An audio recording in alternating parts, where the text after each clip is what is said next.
Hello and welcome to Byju's Exam Prep IAS. Let's get started and look into our daily quiz. Let's look into the first question. Consider the following statements. The polluter pays principle was first recommended by the European Union in 1972. Maharashtra and Kerala have three wetlands which are deemed to be of international importance under Ramsar Convention. Which of the statements given above are correct? The answer to this is 2 only. Why have we taken this practice question? Because of the reference in this Hindu article. This article here makes a mention of Vembanad and Ashtamudi lakes which are listed as the Ramsar site.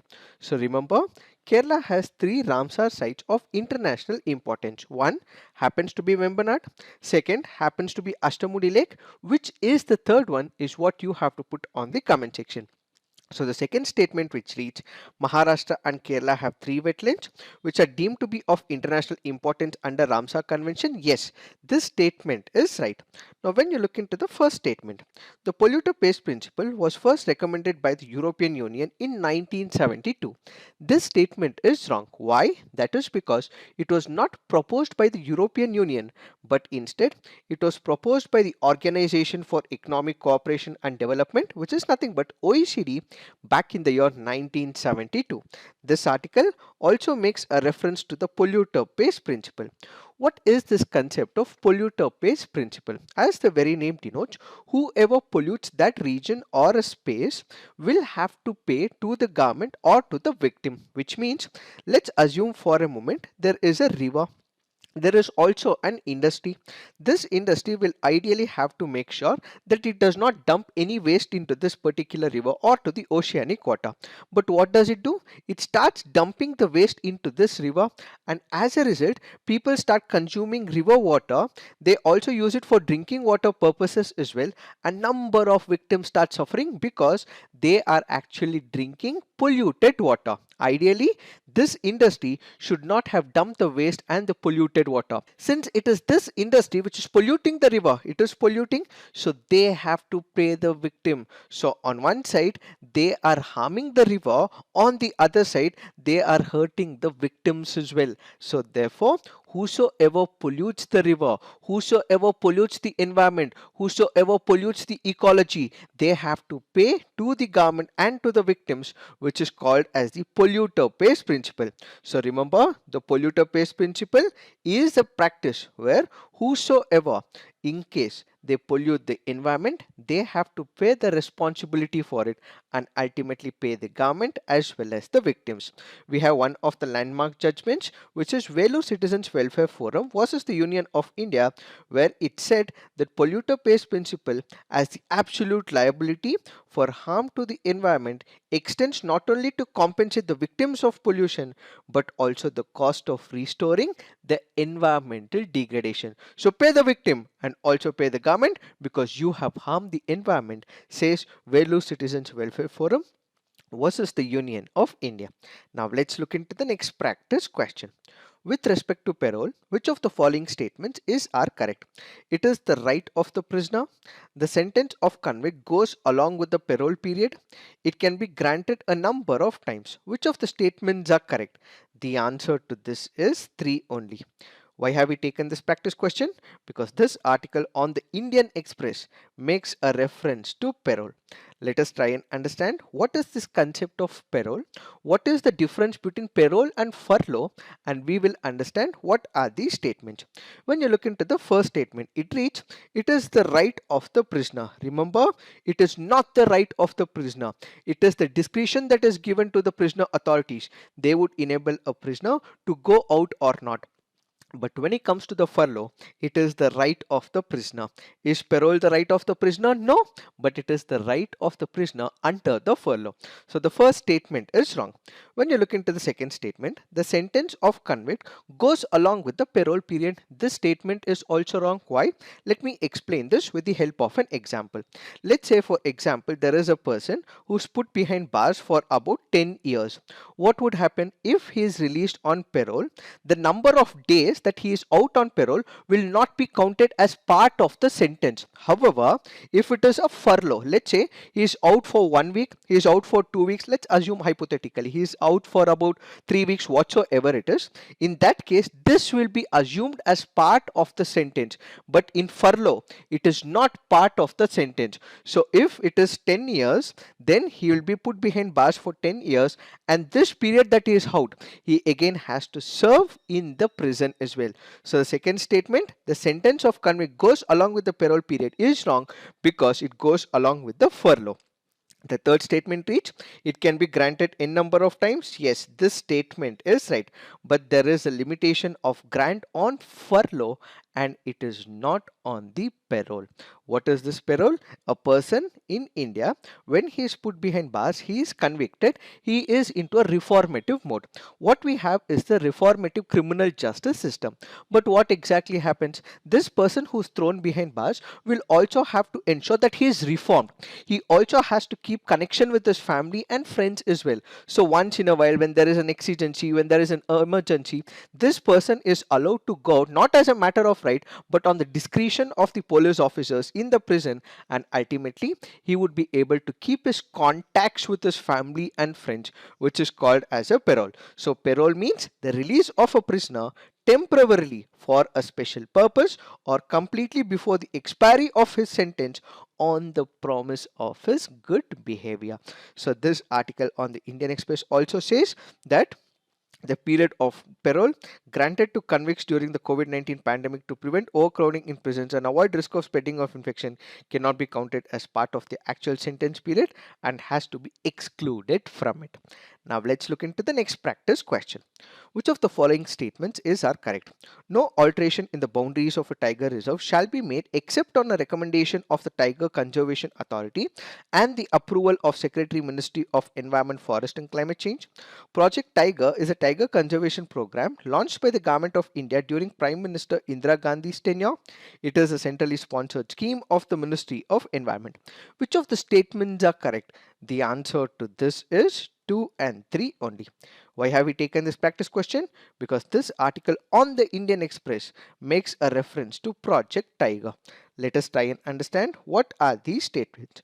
When you look into the first statement, it reads, no alteration in the boundaries of a tiger reserve shall be made except on the recommendation of the Tiger Conservation Authority. This part is right, but it requires the approval of not of the Secretary of the Ministry of Environment, but instead it requires the approval of the National Board for the Wildlife. So remember, it requires the approval of the National Board for the Wildlife. So the first statement is wrong. When you look into the second statement, yes, Project Tiger is a tiger conservation program which was launched by the Government of India during whose tenure? It was Indira Gandhi's tenure. The third statement is also wrong. The third statement is also right. It is a centrally sponsored scheme. Yes, it is a centrally sponsored scheme and not a central sector scheme of the Government of India.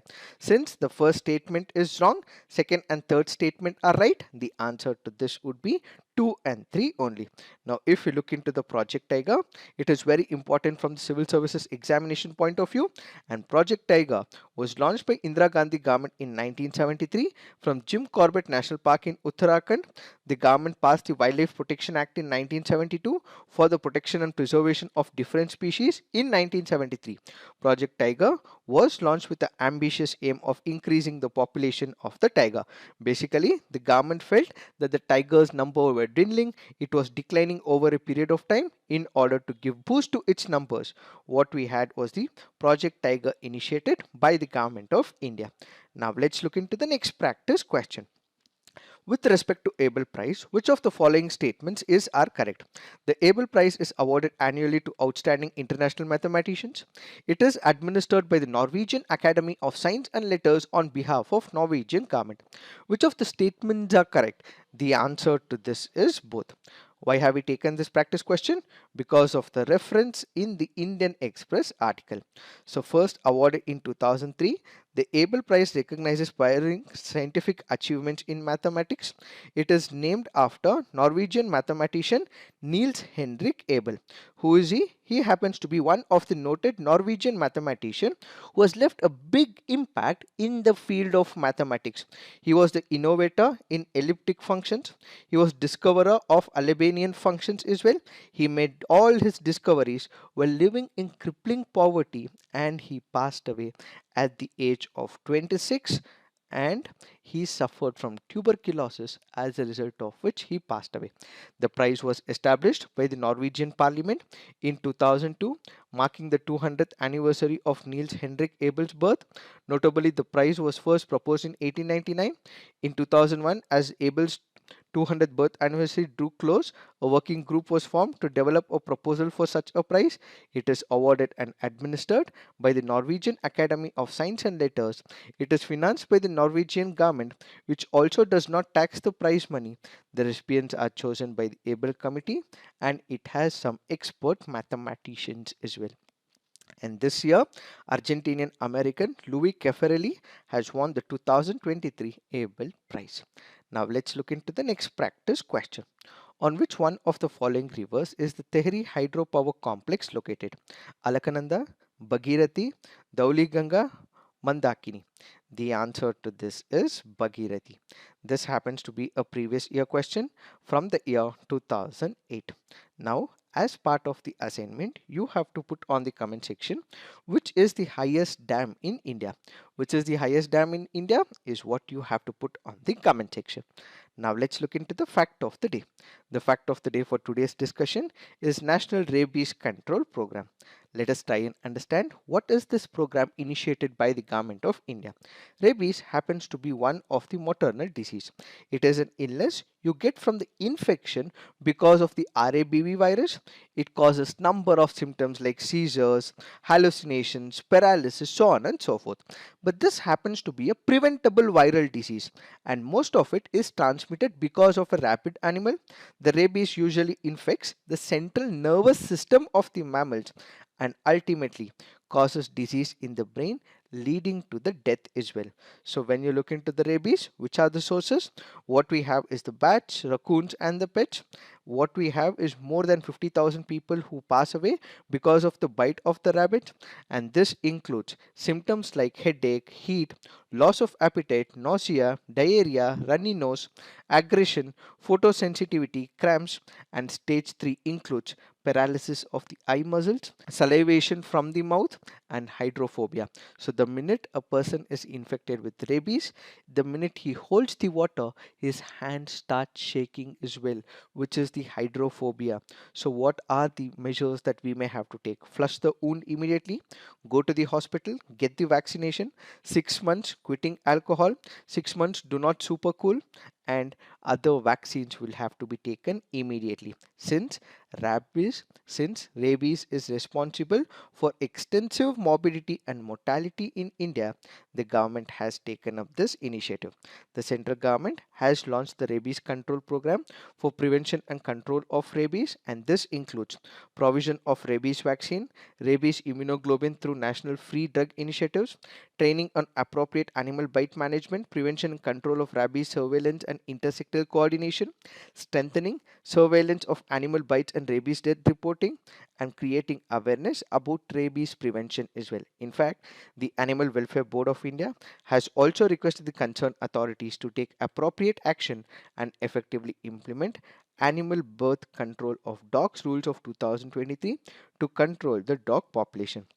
So basically, the objective is to create awareness in the community through advocacy, communication, and through social mobilization, strengthening regional laboratories, strengthening human rabies surveillance system, and advocacy and management of all these will come as part of National Rabies Control Program.